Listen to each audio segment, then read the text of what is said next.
सुबह देश राज्यों से बड़ी खबरें। तारांकन गुरुवार 20 मार्च 2025। आतंकी जेल या जहन्नुम जा रहे सरकारी कर्मचारियों की रिटायरमेंट की उम्र पर कोई प्रस्ताव नहीं। असम में नए यूरिया प्लांट को केंद्र की मंजूरी, साल में 12.7 लाख टन यूरिया प्रोडक्शन होगा। महाराष्ट्र में 6 लेन ग्रीनफील्ड हाईवे बनाया जाएगा। सुप्रीम कोर्ट बोला राशन कार्ड पॉपुलैरिटी कार्ड बने, कुछ राज्यों की प्रति व्यक्ति आय ज्यादा, फिर सब्सिडी पाने के लिए उनकी 75% आबादी गरीब कैसे।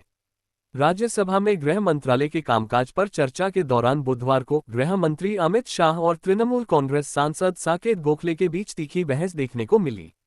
शाह ने गोखले पर तंज कसते हुए कहा, मैं किसी की कृपा से यहां नहीं आया, चुनाव जीतकर संसद पहुंचा हूं। गृह मंत्रालय के कामकाज पर चर्चा के दौरान गोखले ने ईडी और सीबीआई का मुद्दा उठाया। इस पर गृह मंत्री शाह ने कहा, सदन को गोखले गलत तरीके से जानकारी दे रहे हैं। गृह मंत्रालय के कामकाज पर चर्चा हो रही है, लेकिन गोखले ईडी और सीबीआई की चर्चा कर रहे हैं। अगर गोखले इस मुद्दे को लाना चाहते हैं तो मुझे भी मौका दिया जाए, मैं हर सवाल का जवाब दूंगा। गोखले ने कहा, माननीय मंत्री जी बोलने से पहले ही डर गए हैं। इस पर गृह मंत्री शाह ने कहा, मैं किसी से डरता नहीं हूं, क्योंकि मैं किसी की कृपा के भरोसे यहां नहीं आया हूं। मैं किसी विचारधारा का विरोध करके यहां नहीं आया हूं। मैं चुनाव जीतकर संसद आया हूं। रक्षा मंत्री ने भारत की वैश्विक स्थिति को सराहा, कहा, आज जब हम बोलते हैं तो दुनिया सुनती है। ईडी 10 साल में 2 नेताओं को सजा दिला पाए। इस दौरान 193 नेताओं पर केस दर्ज हुए, केंद्र सरकार ने संसद में जानकारी दी।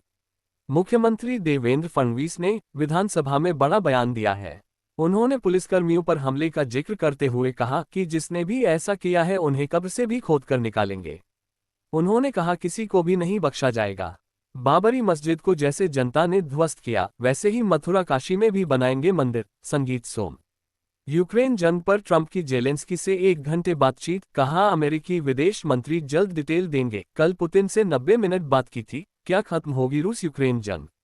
जेलेंस्की से बात करने के बाद बोले ट्रंप, सही रास्ते पर हैं हम। एरिस इंफ्रा सॉल्यूशंस का आईपीओ आज ओपन होगा, 25 मार्च तक कर सकते हैं निवेश, मिनिमम इन्वेस्टमेंट 14,700 रुपये।